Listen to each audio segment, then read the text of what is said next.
Hi, I'm Michelle, and today on bdTV we have Maggie and Annie for Danielson, the benefit makeup trend artists and brand authorities. Thanks for coming in today. Thanks, we're so happy to be here. What's your earliest makeup memory?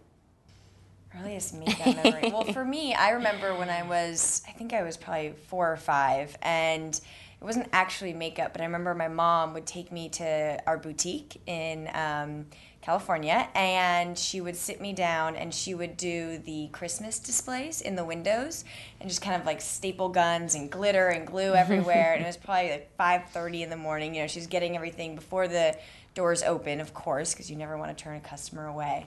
But I think that was probably my first, experience of benefit.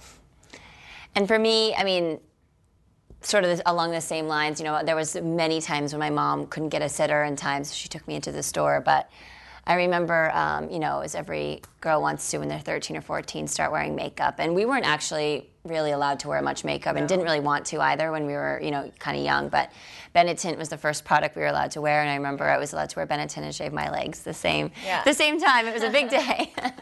Shaving my legs was my 8th grade graduation present. I was like, thanks. Love and it. a bottle of Benetint. So can you tell me a bit about what the day of a makeup trend artist involves? That's a good question. It's not as glamorous as you would think. It involves a lot of airports, a lot of planes, but really what we do is we travel around the world and also in the US, really interacting with journalists, but also more importantly, customers, because Benefit is really all about customer interaction and what the customer wants, and that's how we base all of our products. Benefit has really clever names for its products. Where does that inspiration come from, and what's the process?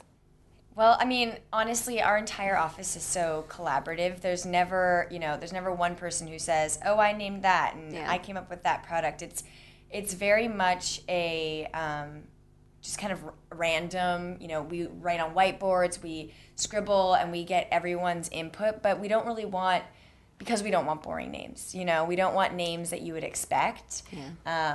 Like we could have named Benetint Rose Tint, and Posy Tint could have been just Posy, Pink Tint, and then it just really is all about creating an experience and an emotional kind of story in your head. And we always joke that it takes a village to create one name. It seems like it would be easy, but it's like word association. We have a whiteboard. Everyone's kind of splurting things out. So it's chaos. Organized chaos. Yeah.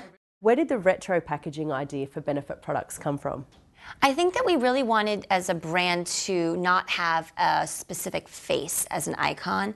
A lot of the time that's very aspirational, but it's not really achievable for a lot of women, depending on, could be something as simple as skin tone or just preference. And so we look to, we have our mannequins as sort of like the retro feel, because we thought it had a nice sort of feminine vintage quality, but also wasn't too specific to a certain person. So we kind of left it open for interpretation so every woman can feel sort of, somehow attached and connected to Benefit. Yeah. I also think that, we have a nod to the past, as we like to say it, that vintage, aspect.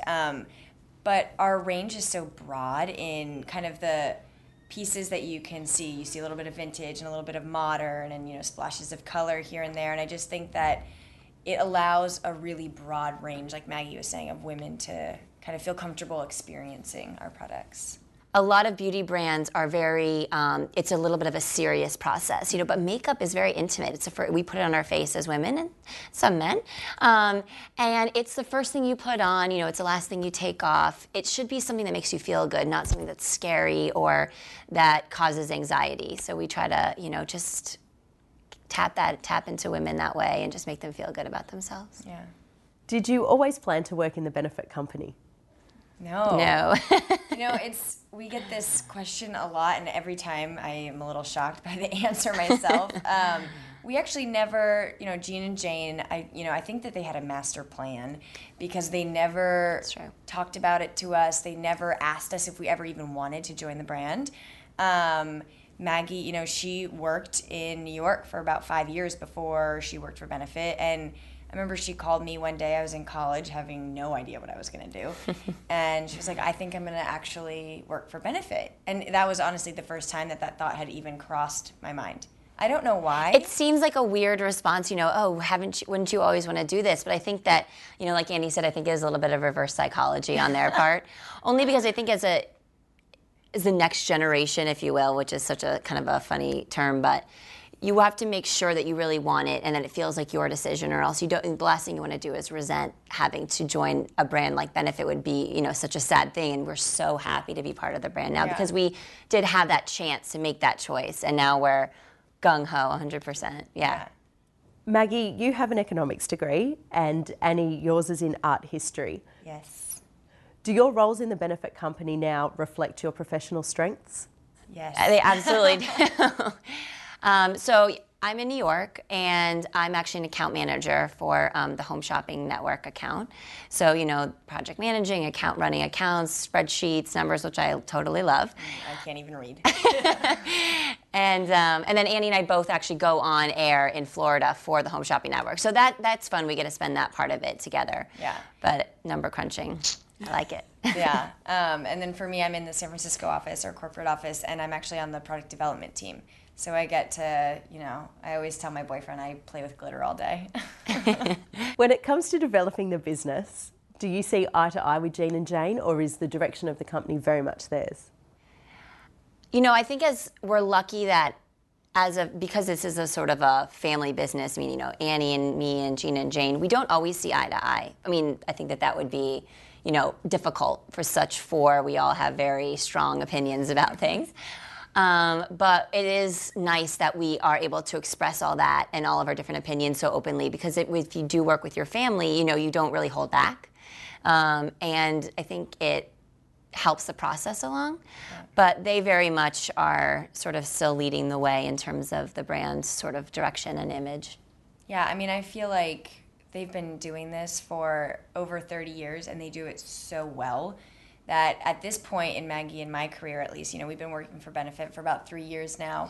Yeah. Just everything we can learn from them, and just, watch them and see how they react to, this and that and the other thing with Benefit is, I think, what we're trying to take away. Yeah, just kind of soaking it all in. Yeah. The company is now owned by LVMH. So what are the benefits of belonging to the world's biggest prestige beauty conglomerate? And do they have a lot of input into the running of the company? They have had such an impact on our ability to grow internationally. Yes. Just because they have such a network of warehouses, without their support, there's no way we could grow internationally. But on the flip side, they have been such a great partner in sort of leaving us alone with our image and our visuals and things like that. So it's sort of, it sounds a little too good to be true, but it is almost like a perfect union. Yeah. Have there been any Benefit products you've been heavily involved in the development of, or that mean something special to you? It's really hard to pick just one, because at Benefit, I know it's cheesy, but it takes probably over 3 years to produce any single Benefit product. So every single time that a Benefit product comes out and it's successful and people write about it and they love it, you're just like, oh, I'm so proud, because it is. They're all labors of love. Maggie, you're based in New York, and Annie, you're in San Francisco. What are the differences in buying behaviours between the two coasts? I think that in New York, at least, people always think, New Yorkers are wear more makeup, it might be more trendy, but I actually don't see that a lot. I think it's really all about sort of getting your basics and getting those down and really sticking to those. And I would say that New York women are a little bit less, maybe, I don't want to say less open, but they're a little bit of a tougher nut to crack.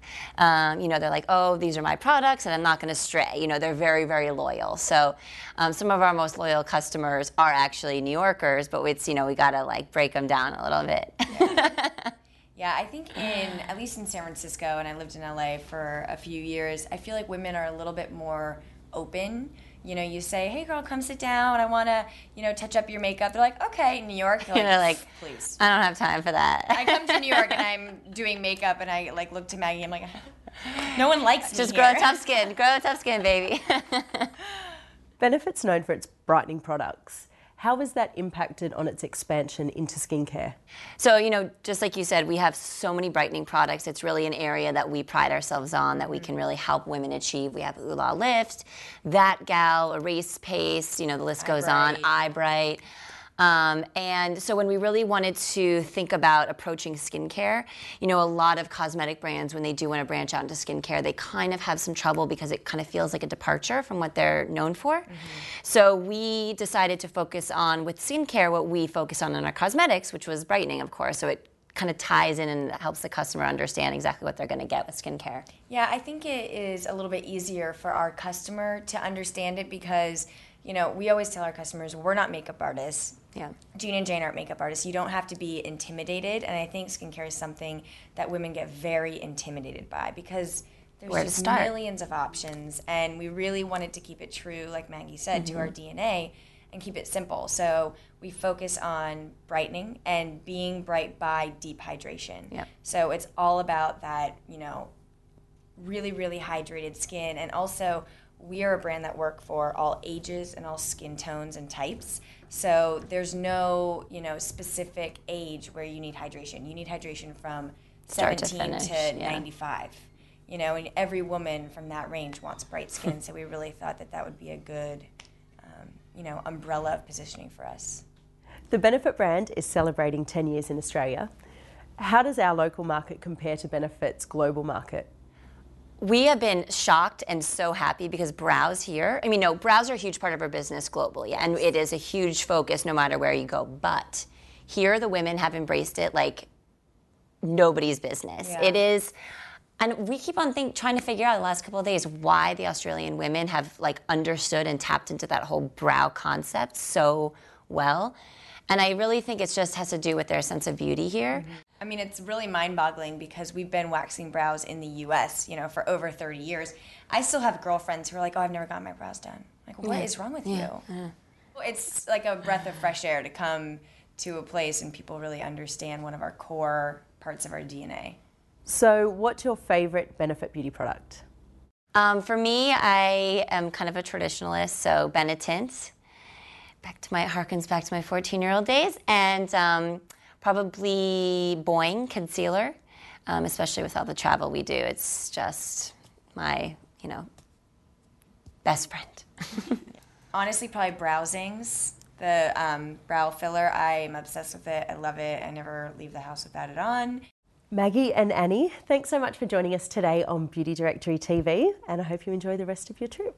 Thanks. Thank you. We will. This was fun.